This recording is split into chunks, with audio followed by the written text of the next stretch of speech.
Friends, मैं आज आपके सामने इंग्लिश सीखने के कुछ सबसे आसान तरीके बताने जा रहा हूं। अगर आप इनको समझेंगे तो मैं समझता हूं कि आपको इंग्लिश सीखना बहुत ही आसान हो जाएगा। चलिए शुरू करते हैं। Number 1, be crazy.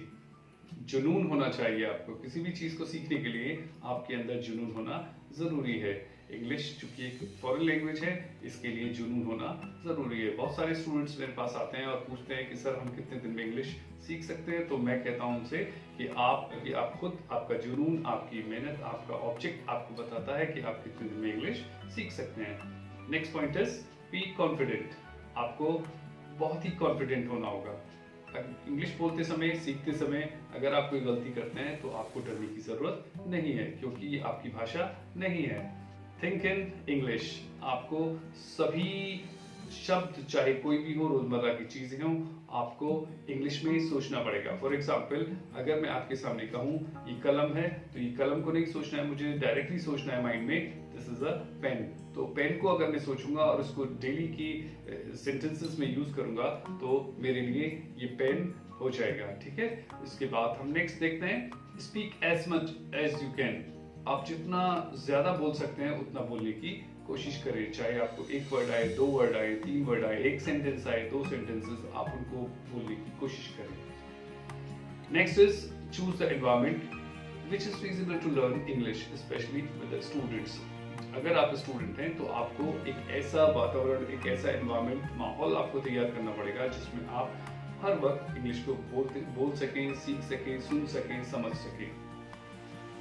Next point is आपको लगातार टीवी पर प्रोग्राम्स देखने होंगे जिसमें स्पेशली न्यूज है, डिस्कवरी चैनल्स हैं, स्पोर्ट्स है, मूवीज है, या जो भी आपके पसंद के चैनल्स है, आप उनको देखें। खासतौर से इंग्लिश में देखें। उनके नीचे टाइटल्स दिए हुए हैं, उनको समझने की कोशिश करें, उनको बार बार दिमाग में रखने की कोशिश करें।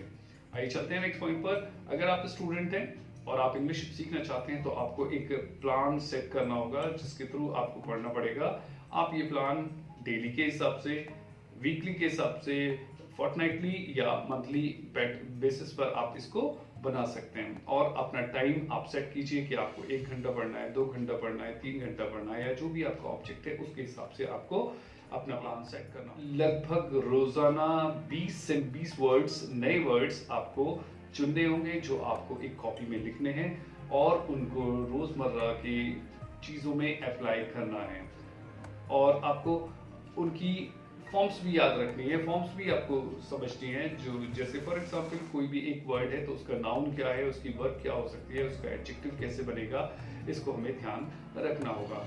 और अब नेक्स्ट चीज पे आते हैं कि सबसे इंपॉर्टेंट चीज है, हमारे इंग्लिश के 4 स्किल्स होते हैं जिसको याद रखना, उनको समझना बहुत ज्यादा जरूरी है। जिसमें सबसे पहले है रीडिंग, फिर राइटिंग, स्पीकिंग और लिसनिंग। रीडिंग को हम छोटी छोटी चीजें, छोटे सेंटेंसेस, छोटे वर्ड्स, छोटी छोटी किताबों में हम पढ़कर सीख सकते हैं, समझ सकते हैं। राइटिंग के लिए हम ऐसा करें कि हम डेली 1 पेज कम से कम लिखें, जिससे कि हम सिंपल सेंटेंसेस, सिंपल वर्ड्स को लिखेंगे तो हमारी राइटिंग भी साफ होगी और वो वर्ड्स भी हमारे माइंड में जाएंगे। स्पीकिंग के लिए हम ये करें कि हम ज्यादा से ज्यादा उन वर्ड्स को प्रोनाउंस करने की कोशिश करें और अपने साथियों से, अपने घर में, अपने फ्रेंड से, अपने सिस्टर, अपने जो भी लोग बोलने वाले हैं या समझने वाले हैं उनके सामने इन वर्ड्स को बोलने की कोशिश करें। इसके अलावा रेडियो है, मोबाइल है, या और भी कई चीजें टीवी है, उससे हम सुनने की कोशिश करें। इंग्लिश को जितना हम समझकर, कंसंट्रेट करके समझने की कोशिश करेंगे उतने वर्ड्स हमारे अंदर आ जाएंगे। इसके अलावा हमें डेली बेसिस पर अपना सेल्फ इवेल्युएशन भी करना है। सेल्फ इवेल्युएशन से मतलब है कि अपना खुद को हमें जांचना है कि हमने कितने वर्ड्स अभी तक सीखे हैं, और उन वर्ड्स को बिना देखे हुए, बिना कॉपी को पलटे हुए, जो आपने पीछे लिखा है उसको बिना देखे हुए अगर आप लिखें और उनके सेंटेंसेस, नए सेंटेंसेस बनाने की कोशिश करें तो आप खुद अपने आप को इवेल्युएट कर पाएंगे कि आपने कितनी इंग्लिश सीखी है। अगर आपको शॉर्ट स्टोरीज मिल जाए कहीं पर, या बच्चों की कहानियां मिल जाएं, छोटी छोटी कहानियां जिसमें बहुत ही सिंपल सेंटेंसेस और सिंपल वर्ड्स के साथ, सिंपल मीनिंग्स के साथ स्टोरीज दी हुई होती है, तो इनको समझने की कोशिश करें। ये स्टोरीज रोजमर्रा की जो एप्लीकेबल चीजें हैं उनको आपको समझाने में बड़ा मदद करेंगी। जब भी आप कोशिश करें, जब भी पॉसिबल हो, आप अपने साथियों से, अपने घर में किसी भी तरीके से इंग्लिश बोलते रहें। बातचीत करते रहें। अगर कोई भी नहीं मिलता है तो आप शीशे के सामने खड़े हो जाएं। ऐसा मान लें कि सामने शीशा है और आप अपने आप से बातें करने की कोशिश करें। वो सारे सेंटेंसेस, वो सारी चीज़ें जो आपने लिखी हैं या समझी हैं, उनको आप मिरर में अपने आप से बातचीत करने की। Grammar is another important aspect, बहुत ही इंपॉर्टेंट एस्पेक्ट है ग्रामर इंग्लिश सीखने के लिए। लेकिन फ्लुएंसी अलग होती है और इंग्लिश सीखना अलग होता है। अगर आपको फ्लुएंसी सीखनी है तो आपको ग्रामर के स्ट्रक्चर की ज़रूरत इतना नहीं है, लेकिन अगर आपको पूरी कंप्लीट इंग्लिश सीखनी है तो आपको ग्रामर सीखना आना चाहिए, उसके स्ट्रक्चर्स को आना चाहिए। इसके लिए मैंने कुछ टेंसेस वीडियो क्लिप्स अपनी पिछली क्लिप्स में आपको के लिए तैयार की हैं। उसको अगर आप लिंक पे जाएंगे तो आपको सीखने को मिल जाएगा। ठीक है, उसके अलावा हम देखिए कि बेसिक इंग्लिश अगर आप शुरुआत कर रहे हैं तो आपको बड़े बड़े इंग्लिश न्यूज़पेपर देखने की ज़रूरत नहीं है या बड़ी बड़ी मैगजीन्स या किताबें देखने की ज़रूरत नहीं है। आपको छोटे छोटे जो बच्चों की किताबें हैं उनको भी आप पढ़ सकते हैं। इसके अलावा अगर आप सोशल मीडिया से जुड़े हुए हैं तो ये आपके लिए बहुत अच्छी अपॉर्चुनिटी है इंग्लिश को सीखने के लिए, इंग्लिश इम्प्रूव करने के लिए। क्योंकि जब आप चैट करते हैं, जब आप अपने मैसेज भेजते हैं तो उसमें अगर आप इंग्लिश के वर्ड्स का, इंग्लिश के सेंटेंसेस का यूज करें तो it will improve your English very nicely.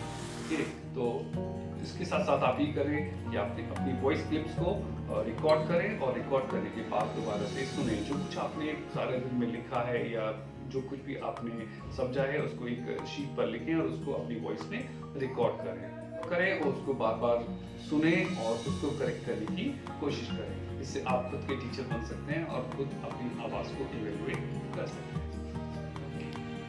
Keep your I at your goal, अपने जो मकसद है, अपनी जो निगाहें हैं अपने मकसद पर रखिए। यानी कि जो चीज़ आपको सीखनी है, अगर आप स्टूडेंट हैं तो स्टूडेंट के हिसाब से आप पढ़िए। अगर आप जनरली इंग्लिश सीखना चाहते हैं तो उसके हिसाब से अपना टाइम निकालिए। अगर आप जॉब के लिए तैयारी कर रहे हैं तो उसके लिए अपना तैयारी करें। तो अपने अपने मकसद के हिसाब से आपको अपनी तैयारी करनी पड़ेगी।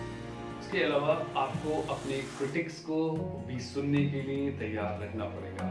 जब आप बोलेंगे तो उसमें कुछ ना कुछ गलती होगी, लोग हंसेंगे, कुछ कमेंट करेंगे, तो उस वक्त आपको एम्बेरस फील नहीं करना है, शाय फील नहीं करना है और आपको उसको एक ऐसे चैलेंज के तौर पे लेना है जिससे आप उसको दोबारा से सीख सकें। और एज ए चैलेंज अगर आप उसको लेंगे तो आप ज़्यादा बेहतर तरीके से सीख पाएंगे। इसके अलावा आपको अपनी ज़रूरत का जो मटेरियल है और जो रिसोर्सेज हैं उसको तलाश करने होंगे। पास की कोई लाइब्रेरी है, पड़ोस में कोई दोस्त है, कोई अंकल हैं, कोई रिश्तेदार है, जिनके यहाँ जो भी मटेरियल इंग्लिश से रिलेटेड मिल सकता है आप उसको कलेक्ट करने की कोशिश करें और उसको इकट्ठा करके इस्तेमाल करने की कोशिश करें। एक और मैं इम्पोर्टेंट बात आपको बताऊं कि जब आप सड़क पर चलते हैं तो आपको बहुत सारे बिलबोर्ड्स, बहुत सारे बोर्ड्स और बहुत सारे एडवर्टीजमेंट्स आपको दिखाई देते हैं जिनमें बहुत ही आसान भाषा में, आपको बहुत ही एट्रैक्टिव भाषा में जो सेंटेंसेस भी दिए हुए थे उनको आप समझ सकते हैं, सीख सकते हैं। और उनको अगर आप एक डायरी रखेंगे अपने पास तो उसे आप नोट कर सकते हैं और उनको कोई भी सामने आने वाली चीज़ों को, छोटी से छोटी चीज़ या इंसिडेंट, आप उसको नोट डाउन कर सकते हैं और उसको अपने पास रख सकते हैं। जब घर पे आके उसको अपनी कॉपी में नोट कर सकते हैं। तो आपको नई चीज़ें सीखने को मिलेंगी, नए वर्ड्स सीखने को मिलेंगे। लेकिन ध्यान रहे, अगर आप ड्राइव कर रहे हैं तो ये करने की कोशिश ना करें। इसके अलावा मैं आपको बता दूं कि अगर आपके पास में कोई टीचर है, कोई असिस्टेंट आपको मिल सकता है, कोई दोस्त है, कोई बड़ा है, तो आप जो कुछ भी आपने लिखा है, जो कुछ भी आपने समझा है उस तक पहुंचाने की कोशिश करें। कोई टीचर है तो उसको अरेंज करने की कोशिश करें और उनको दिखाएं कि आपने ये सब किया है। और मैं आखिर में आपको बता दूं कि आप इंग्लिश सीखने को बर्डन के तौर पे ना लें, बल्कि एक एंटरटेनमेंट और एक एंजॉयमेंट की तरह, एक लर्निंग की तरह आप इसको लें तो आप अच्छी तरीके से इंग्लिश सीख सकते हैं। उम्मीद है आपको मेरी ये ट्रिक्स पसंद आएंगी और आप इनको अपनी इंग्लिश सीखने में अप्लाई करेंगे। अगर आपको मेरी ये ट्रिक्स पसंद आई हो तो इस वीडियो को लाइक करें, शेयर करें, सब्सक्राइब करें, कमेंट्स करें और अगर कोई सवाल है तो कमेंट सेक्शन में जाकर आप सवाल भी पूछ सकते हैं। Bye and stay safe, stay healthy.